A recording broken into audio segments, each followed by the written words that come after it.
Pajama party!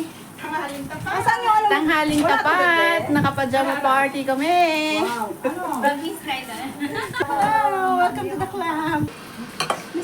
Ang aming taga-ihaw. Bilo-bilo na walang katapusan. Kainin nyo na yung langka para makumpleto yung bilo-bilo dyan sa Dessert natin yun. Hindi nalagay yung langka sa bilo-bilo. Kainin na lang daw. Para mag-blend sila sa loob ng tiyan. Mag-budol fight daw. Budol fight. Ilagay mo nga ito doon. Ayan, meron kaming labong, saluyot, and many others. Meron kaming pork, ang mga masisipag naming taga-slice, balatong. Sa ibang pag-isip ng jam. Ito lang siguro ang ministry na nagpadyawa para. Dapat mahaba nilo. Kaya nga sabi ko, nagdagan mo dito. What is that?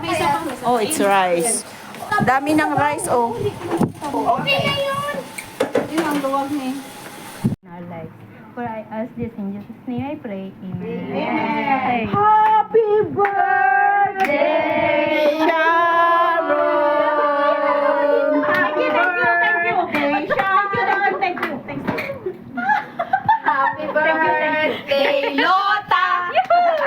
Happy birthday, Lota!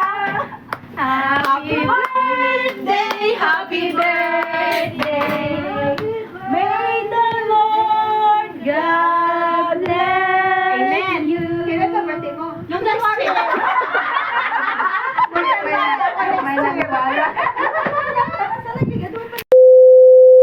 In-enjoy namin ang pagkain at hindi na rin ako nag-video. At ito na lang ang aking binidyohan kasi alam nyo yun, parang sa Pilipinas, parang sa Baguio City, mabababa yung mga gusali dito, mapuno at matataas din ang mga lupa dito. Napaghahalata naman na miss ko na talaga ang Pilipinas. No? Kahit saan ako, basta ganito nakikita ko, Pilipinas talaga ang nasa isip ko.